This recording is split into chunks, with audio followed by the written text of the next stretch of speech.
Vini Júnior chama a responsa e o Brasil desencanta na Copa América.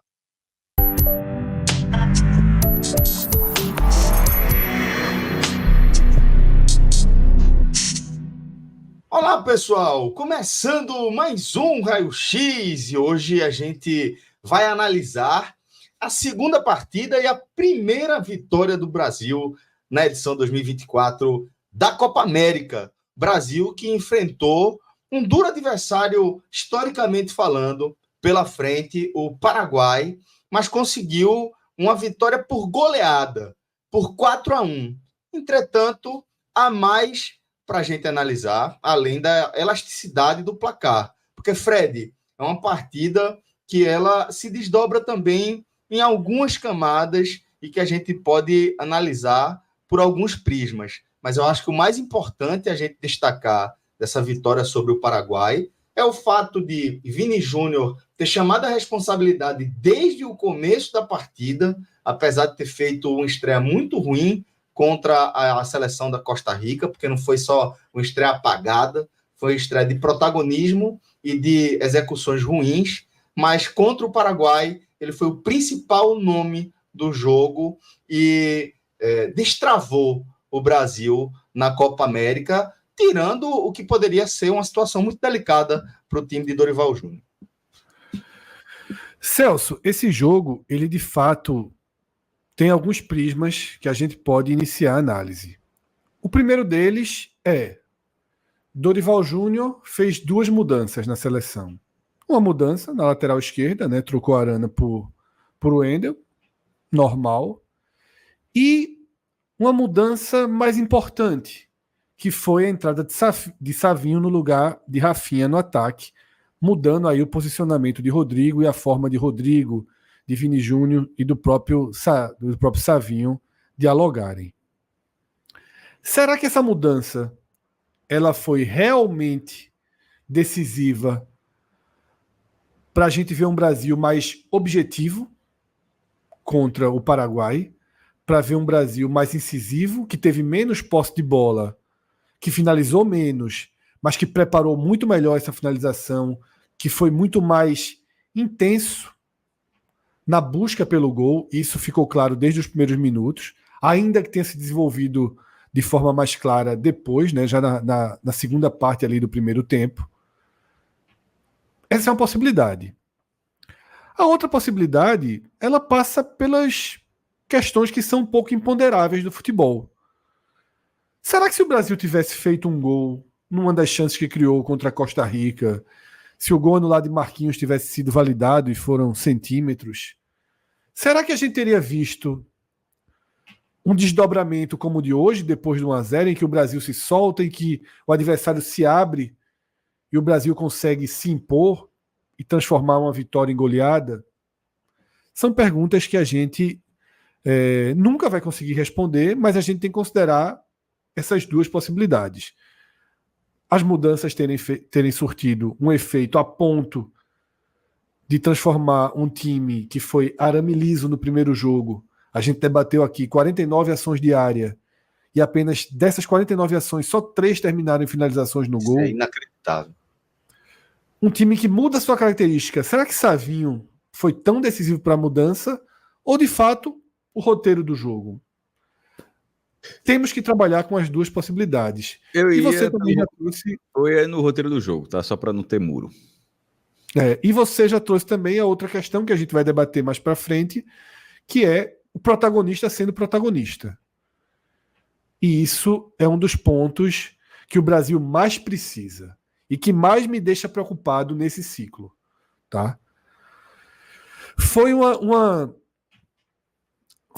transformação que parece ter sido como que se ativasse um botão.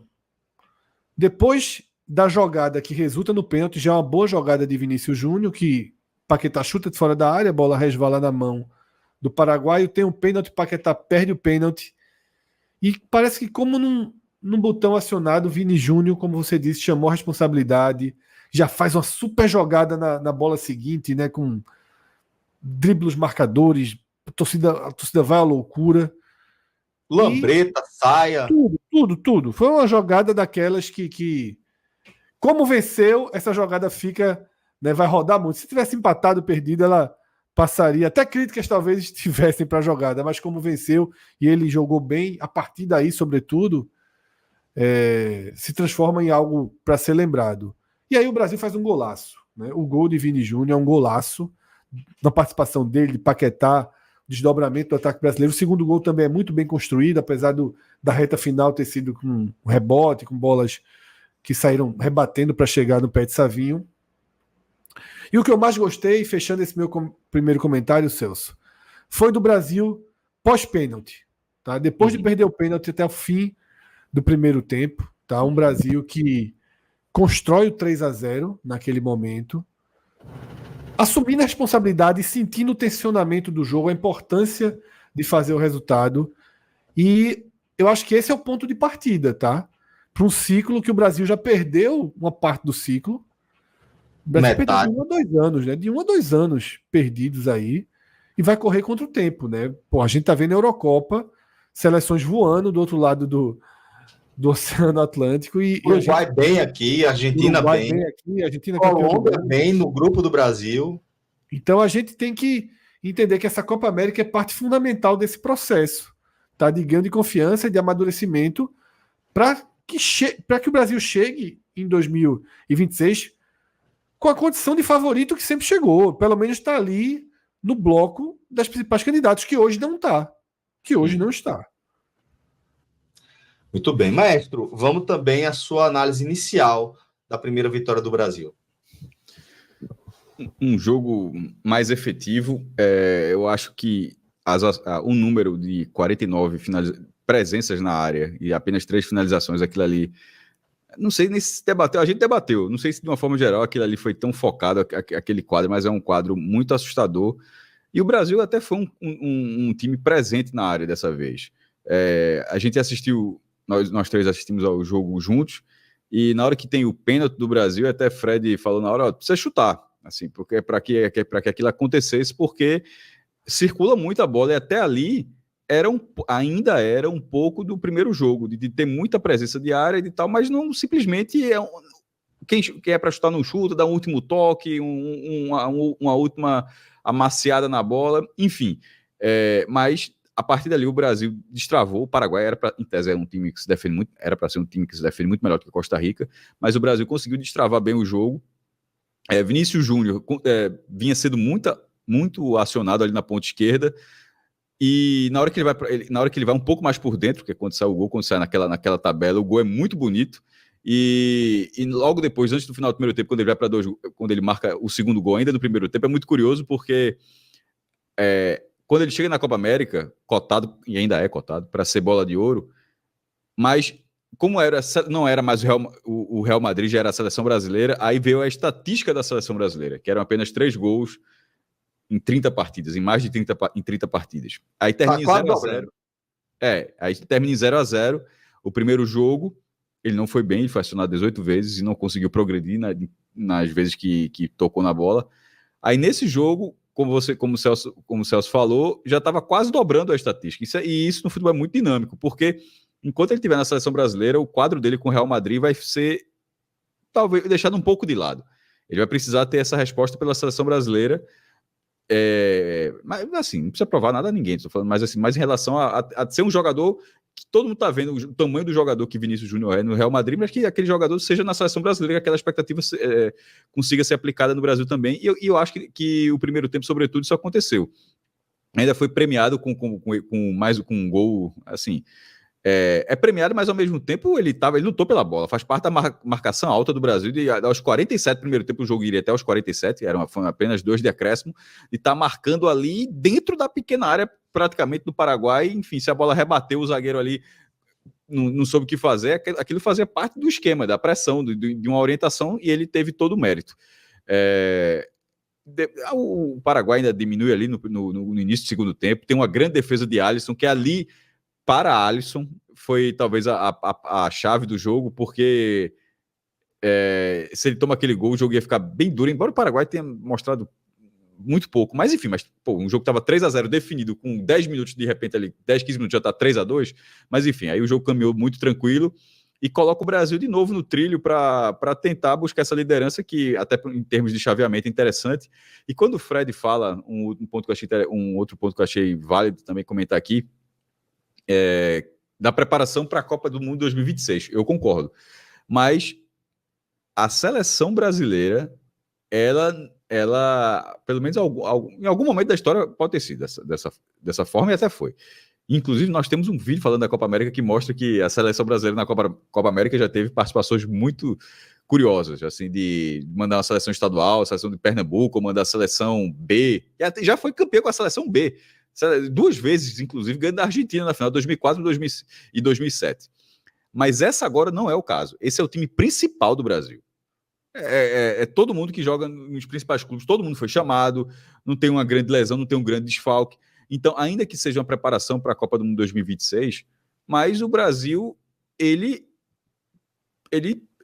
joga com a pressão de voltar a ser campeão, até porque foi vice para a Argentina no Maracanã, na última Copa América. Então, é uma preparação para 2026, sim, mas para mim, eu só queria dizer isso, para deixar registrado que, ainda, pelo menos para mim, que existe a pressão de buscar o título em 2024 também. Assim, é claro que é natural, o Brasil vai estar lá, vai tentando, Argentina, Uruguai, até a Colômbia, mas é só para não tirar tanto peso. Não, é só 2026. Pelo menos para mim, eu acho que eu acho que existe o peso, sim. O Brasil não entra assim para ser, não deveria entrar para ser franca, ainda, até porque está no começo do trabalho do Dorival. Dorival não pode usar essa carta tão cedo, tá? Eu acho que assim que no início de trabalho, inclusive, seria muito bom para o início de trabalho dele que de repente ele conseguisse um resultado desse tamanho. Ou seja, uma campanha expressiva nos Estados Unidos.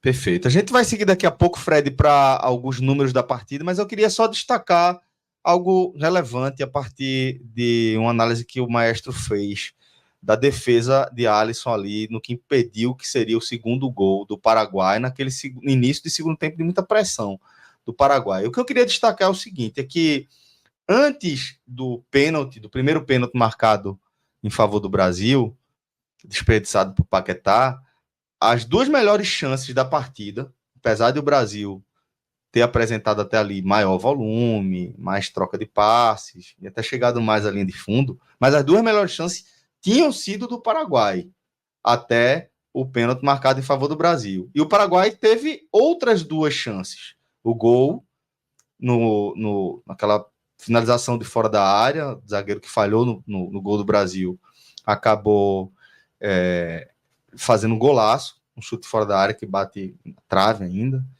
e naquela finalização que o mestre destacou, onde Alisson vai lá de mão trocada, mandar a bola para escanteio. Então, é importante também a gente ficar de olho no sistema defensivo do Brasil, dentro acrescentando mais uma camada às perspectivas, aos prismas que Fred destacou agora há pouco. Agora sim, Fred, vamos ao nosso próximo quadro, trazendo alguns números desse jogo aqui, mais uma vez, tendo Vini Júnior como destaque da imagem. Dessa vez o destaque positivo, né? Assim, Isso. Não ter ido muito bem na estreia, dessa vez uma participação bem aceitável, bem animadora. Não é só o nosso programa, Celso, que tá e que vai estampar a imagem de Vinícius Júnior algumas vezes, tá? Ela será estampada, está sendo estampada na internet inteira, nos jornais, nas TVs, porque foi protagonista, tá?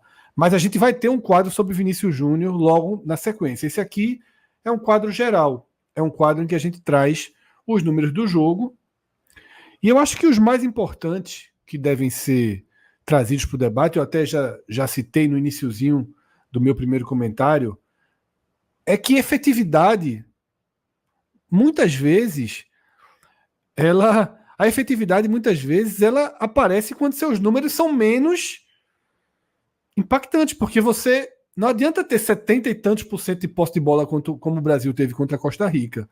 Você já vê hoje uma posse de bola menor, até porque esteve na frente do placar, o Paraguai já foi citado aqui, né? Teve um ímpeto ali no começo do segundo tempo. Então o Brasil teve 55% de posse de bola, basicamente, né, 20% a menos do que no jogo anterior.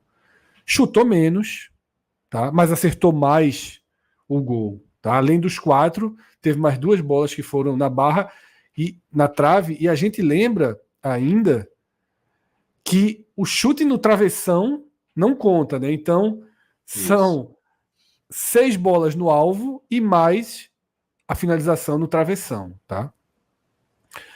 A gente pode destacar também o bom número, né? O bom número de passes certos, 405, né? Dos 475 que o Brasil tentou. Então, foi um jogo em que as estatísticas são menos brutais, como foi Brasil e Costa Rica. Quando a gente chegou nesse quadro aqui, o amarelo, você quase não viu o vermelho, né? Era tudo amarelo, amarelo, amarelo. E o placar foi 0-0. A barra de light estava cheia. Hoje essa o placar barra de light está mais vazia aí. Hoje o placar de 4-1 traz estatísticas que levam para um jogo menos dominante, mas obviamente que não foi, né? Porque quando você constrói o seu placar no primeiro tempo, todas as estatísticas elas vão se distorcendo em favor de quem está perdendo, porque quem está perdendo precisa ter mais a bola, precisa tentar mais, precisa chutar de qualquer lugar, né? E foi assim até que o Paraguai chegou ao seu gol. Então acho que os números são interessantes, né? Mas o fundamental mesmo é o númerozinho que estava no quadro anterior, que é o placar de 4-1. Né? Fred, então vamos mergulhar agora um pouco mais nos números do personagem do jogo, falar agora de Vini Júnior, eleito o jogador da partida, Player of the Match, pela organização. Aquele jornal Esporte de Barcelona ignora o jogo, né, na edição de amanhã. Eita, é verdade. O jornal da Catalunha lá deve ter procurado... Chamou ele de bola de lata, né? Chamou ele de bola de lata. Isso. Após a primeira atuação. E essa atuação de Vini Júnior, veja só, pode nem ter sido um show de futebol, mas nenhum dos jogadores que hoje são os astros do futebol mundial e concorrem com ele pelo prêmio da Bola de Ouro, pelo prêmio The Best da FIFA, melhor do mundo, ninguém conseguiu jogar uma atuação nesse nível na Euro. Tá? Você não teve dos personagens principais, Mbappé, Bellingham, ninguém teve uma atuação tão decisiva e tão protagonista. Isso. Né? 2 gols, jogadas armadas. Então, uma grande noite de Vini Júnior, tá? Com 90 minutos em campo, né? 3 finalizações tentadas, 2 no alvo, os 2 gols, 2 passes-chave, 2 desarmes e 70% de aproveitamento no passe. Para quem veio de 18 bolas recebidas e 18 erros, né, Cássio? Enquanto você falava isso, eu tive a curiosidade de ir no site do Esporte de Barcelona. Brasil saca a pólvora e chega cheio na Copa América e tal. A seleção passa a página da sua estreia sem gols contra a Costa Rica e impõe um soberbo 4-1 no Paraguai com 2 gols de Vinícius Júnior, um doblete que ele chama. Né? Aí a foto é de Vinícius Júnior e a legenda é: Vinícius Júnior jogou uma boa partida. Jogou uma boa partida. Muito bom, muito bom.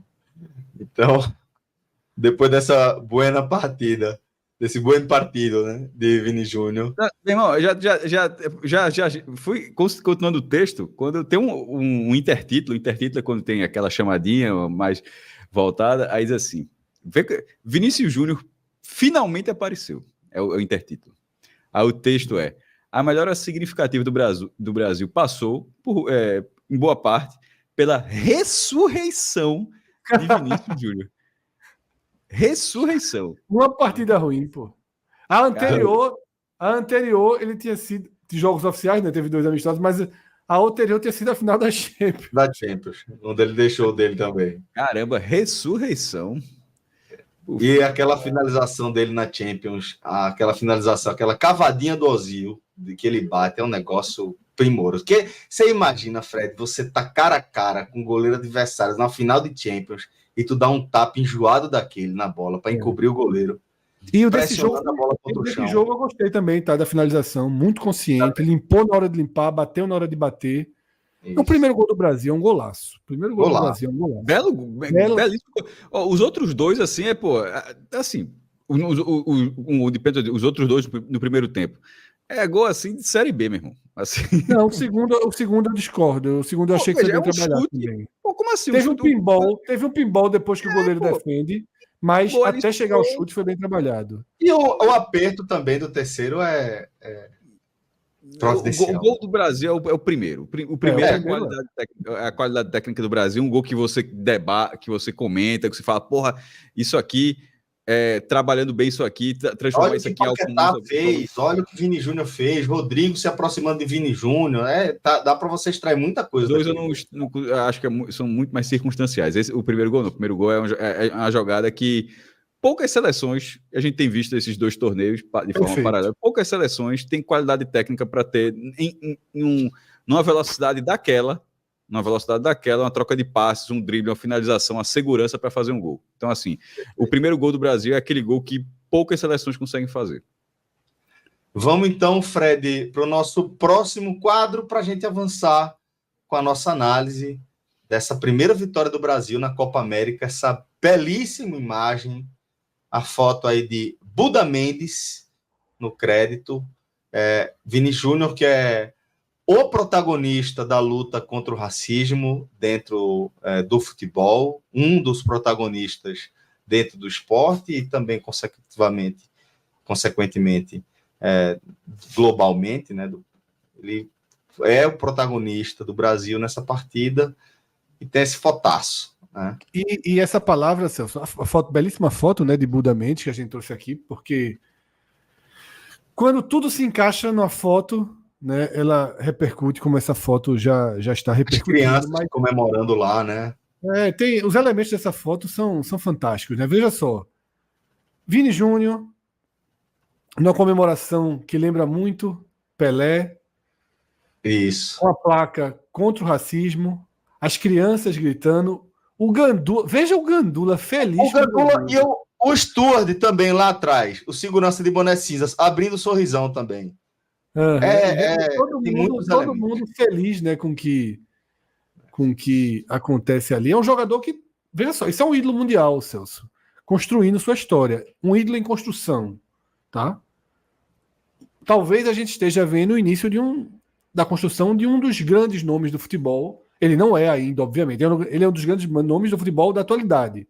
Isso. Ele ainda não é um dos grandes nomes do futebol. A gente pode estar vendo a construção.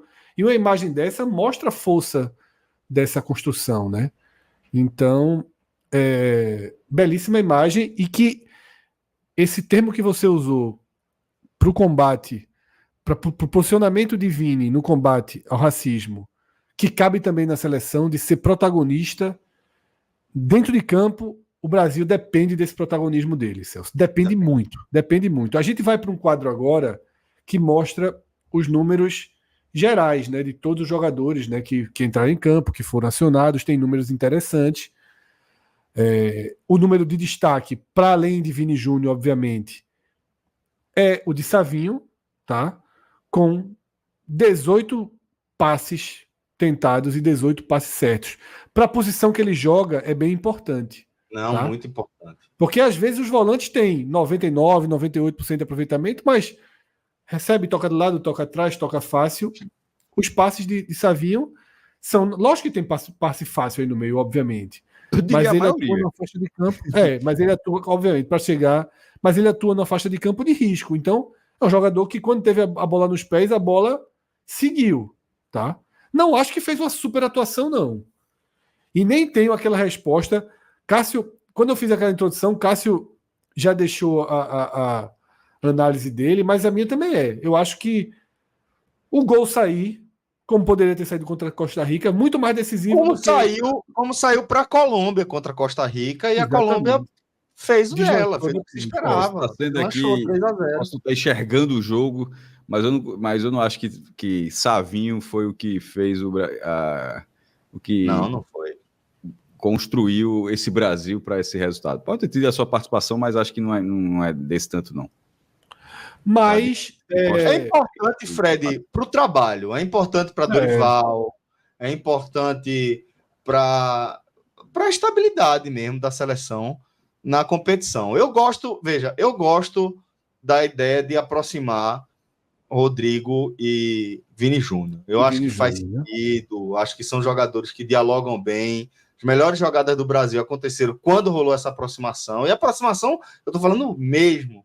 Tô falando aproximação de 10, 15 metros, não. É quando eles chegam ali para dialogar com 3, 4 marcadores em cima deles e eles conseguem quebrar essa marcação reforçada em cima dos dois. Acho que eles têm muito recursos para fazer isso funcionar, isso ser efetivo. E mesmo que algumas vezes acabe em desarme, acabe na seção de algum contra-ataque, eu acho que ainda é a melhor alternativa do Brasil.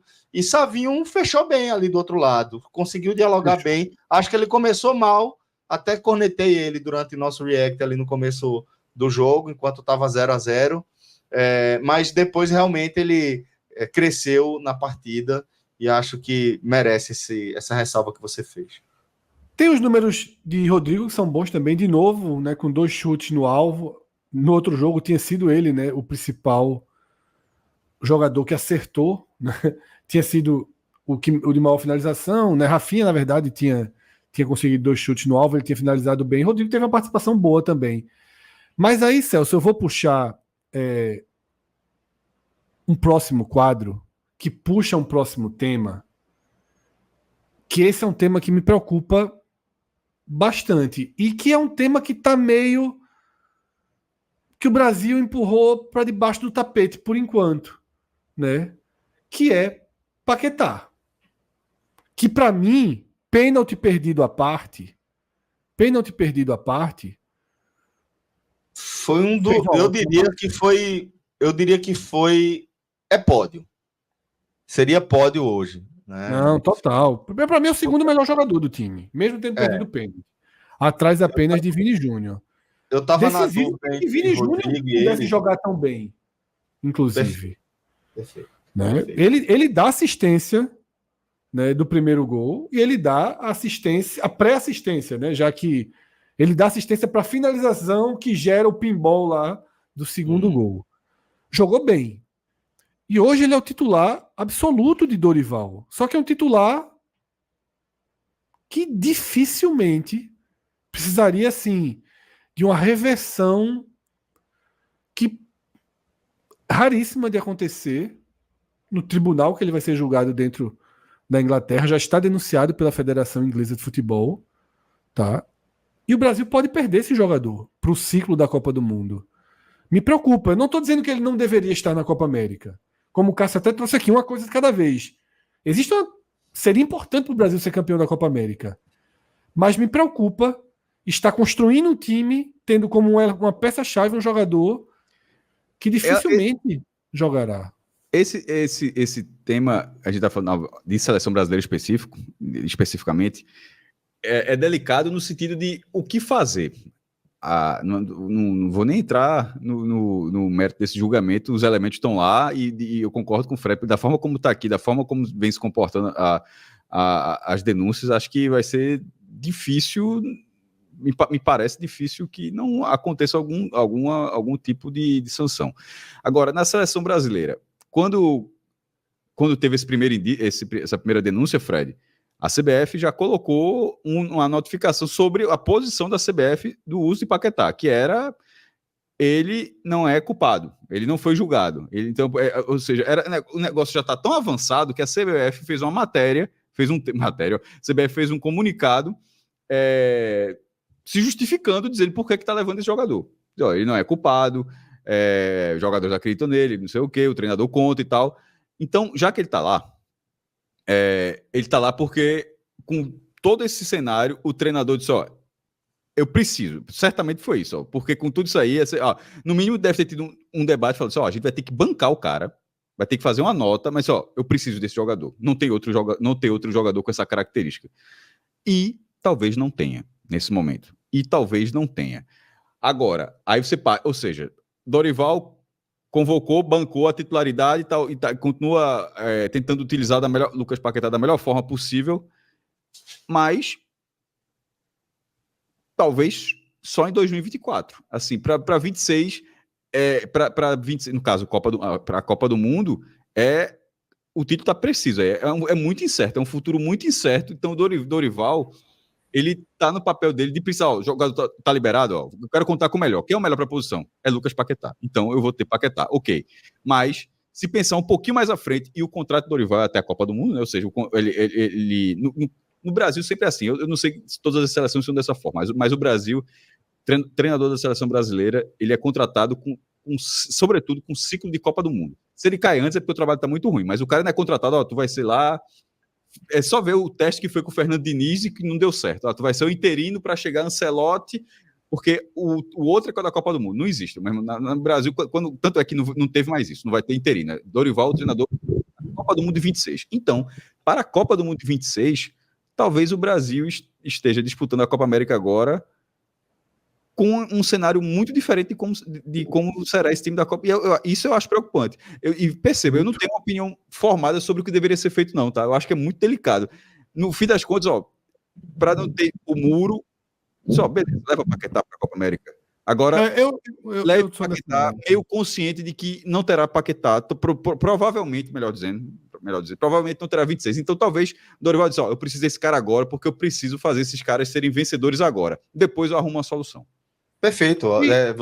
Vocês analisaram tudo que tem que ser analisado. E eu concordo, inclusive, que não tinha outro caminho para Dorival seguir agora. Outro caminho seria muito ruim, né? Outro caminho seria abrir mão de um jogador que, nesse momento, desempenha um papel técnico e tático ali, meio que só ele pode desempenhar, e, ao mesmo tempo, você quebrar aquele cristalzinho delicado, né, e basicamente irrecuperável, que é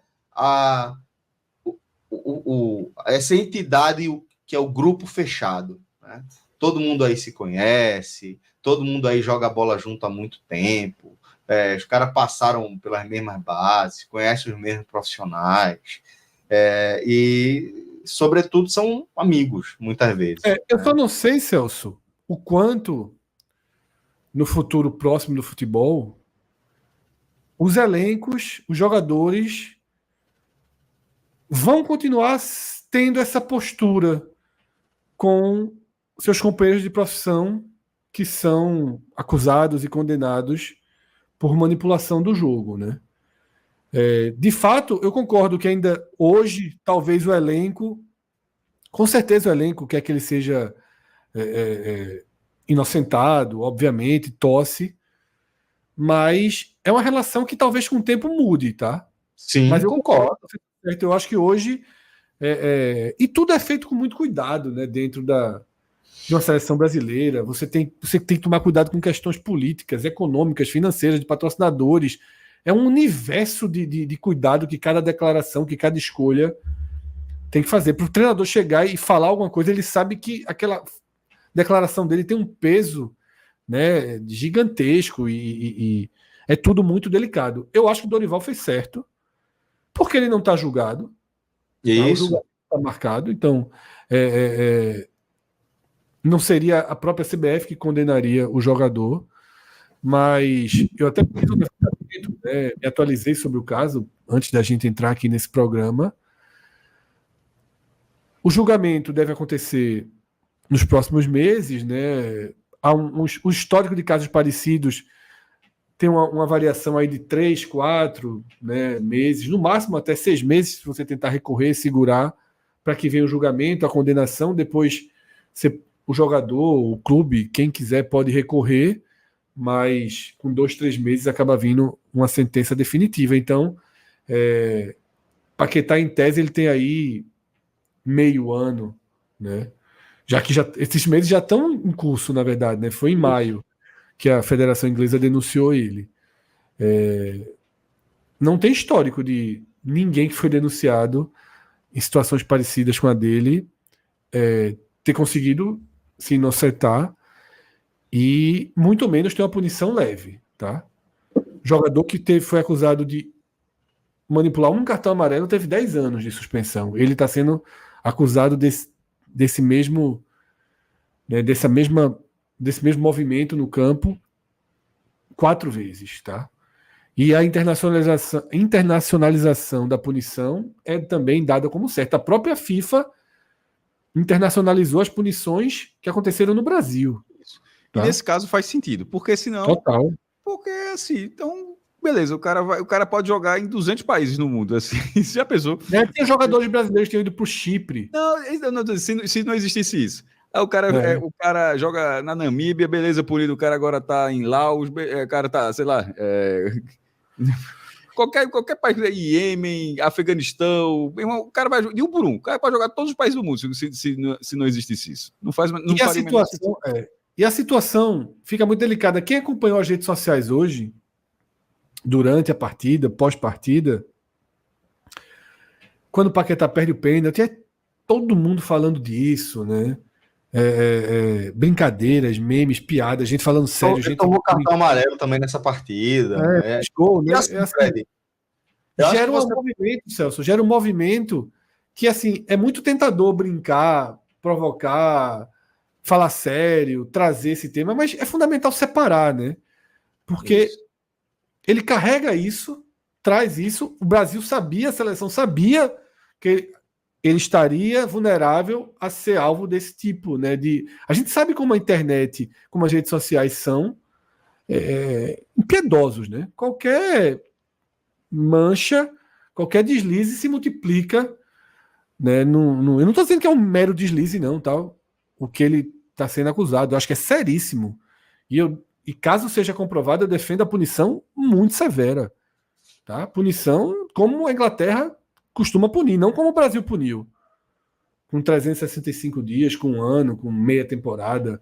Eu acho que a punição tem que ser severa, se tudo for comprovado, obviamente, né? Mas daí a transformar em brincadeira, daí a perseguir o cara, deixa ele ser como qualquer pessoa. A gente aprendeu muito na história da humanidade, na história do nosso país, né? Que as coisas precisam seguir os ritos que a nossa sociedade, que a justiça determina, tá? Então, sem condenação prévia, né? E tentando ter o respeito e sem criar esses alvos fáceis, né? De propagação de hate, seja lá do que for. Muito bem, Fred. Eu só ia complementar, me sinto contemplado pelo que você falou. Um complemento que eu faria é dizer que eu entendo realmente como incerto o futuro dele esportivo, né? E também dessa questão de como os seus colegas profissionais de futebol, seus jogadores, treinadores, vão reagir. Porque é grave, né, a acusação contra ele, porque ela contraria a lógica essencial da prática esportiva, né, que é você, principalmente se você estiver diretamente envolvido na modalidade, na disputa, você se manter isento de qualquer fator externo como manipulação de resultado e etc. Então, realmente é algo que pode ruir toda a lógica, onde todos os demais estão plugados. Então, realmente é algo grave que precisa ser analisado com a devida seriedade e com a devida responsabilidade. E agora, para a gente fechar essa nossa análise, Fred, vamos dar uma espiada, olhar para frente um pouquinho, para a gente ver como fica essa situação. Afinal de contas, o Brasil ainda tem um compromisso contra a Colômbia, que venceu Costa Rica e que venceu também o Paraguai. E que lidera, né, o nosso grupo. O Brasil entrou nessa sexta-feira em campo pressionado até em relação a se classificar ou não, mas a resposta foi contundente e o foco, naturalmente, agora é ganhar a primeira posição do grupo. O grupo está resolvido, certo? Ainda que matematicamente o Brasil não esteja classificado, está classificado, tá?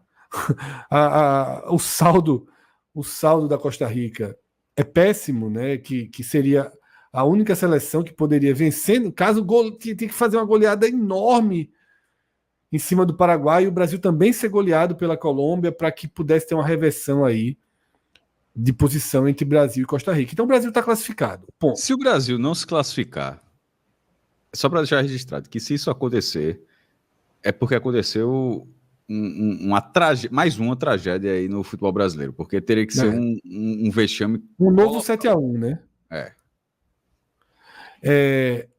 Dito isso, capítulo passado, o Brasil está classificado. Eu quero destacar aqui, Celso, nesse quadro que a gente está vendo, que é fundamental vencer a Colômbia. E vocês vão ver por que é fundamental vencer a Colômbia, tá? O primeiro lugar do grupo do Brasil pega o segundo lugar do grupo C, que é o grupo hoje liderado pelo Uruguai. A segunda posição é dos Estados Unidos, a terceira do Panamá. Porém, os Estados Unidos se complicou assim de forma quase que irreversível ao ser derrotado pelo Panamá, porque os Estados Unidos vai enfrentar o Uruguai, enquanto o Panamá pega talvez o saco de pancadas dessa Copa América, que é a Bolívia. Dificilmente os Estados Unidos vão conseguir sair, né, da próxima rodada com a segunda vaga. Falando de vexame, esse desenho é um grande, viu? Um grande. Você organiza a Copa América, cai no grupo mais fácil, porque Panamá e Bolívia formam, né, a dupla de coadjuvantes mais fraca, incomparável. Os Estados Unidos perder para o Panamá, meu amigo, isso é um negócio... De virada. É incomparável com os outros grupos, tá? Pode pegar as duas seleções assim, que são as menos tradicionais de cada grupo, Canadá e Peru, Venezuela e Jamaica, Panamá e Bolívia, Costa Rica e Paraguai, é incomparável, mais fraco, disparado. Mas aí veja só, quem passar em primeiro de Brasil e Colômbia tá num desenho para pegar o Panamá. Exato. Tá? E detalhe, sai da rota da Argentina na semi. Isso. Na semi enfrentaria possivelmente o vencedor hoje de Venezuela e Canadá, que pode ser Equador e Chile, Equador e Canadá, mas não vai sair daí. A vitória sobre a Colômbia tira o Brasil da rota do Uruguai e da Argentina. Pega uma rodovia expressa. Talvez. Vou deixar sempre o VDMzinho aqui. Talvez pegue uma rodovia expressa. Veja a importância desse Colômbia e Brasil. Tá? Importantíssimo. A Colômbia tem um empate. A Colômbia tem um empate. Se a Colômbia segura o empate, o Brasil só vai ser campeão. Mas aí que tá. É bom o Brasil jogar para vencer e não achar. Não, um empate resolve. Não, de jeito nenhum. Tá entendendo? Não, empate classifica. Não, veja, bem, a classificação já tá virtualmente selada. Já tá garantida. O Brasil joga então não tem que o Brasil joga basicamente pela decisão, pela final. Joga pela final, basicamente. Claro que precisaria...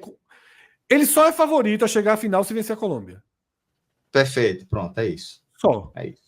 Tá? É porque ele se livra da Colômbia... Vou até deixar isso mais claro. Na verdade é o seguinte... se der Colômbia ou for empate, a Colômbia é um potencial finalista. Não. Se o Brasil vencer, o Brasil é um potencial finalista. A verdade é que... é uma semifinal disfarçada. Esse jogo que fecha a gente tá bem aqui. Muita moral, mas assim... Se esse corte chegar na Venezuela ou no Canadá, vai ser chato, mas... Mas a verdade é que a tendência é que o líder desse grupo, da forma como está se desenhando, ele seja... Assim, até depois ver a ordem, assim, Brasil e Colômbia na final, quem for o líder aqui, a chance de ser o finalista é muito grande. Está longe de ser desprezível. É muito grande. Isso. Bom, senhores, então dessa forma a gente finaliza, tá, o nosso raio-x, a nossa análise do segundo jogo do Brasil nessa Copa América. Espero que vocês tenham curtido aqui esse programa. Se vocês curtiram, deposita o like, compartilhe esse conteúdo naquele grupo nervoso de WhatsApp que você tem. Se inscreva no nosso canal e faça a diferença para que o nosso conteúdo chegue a mais pessoas. Muito obrigado e até a próxima. Valeu. Tchau, tchau.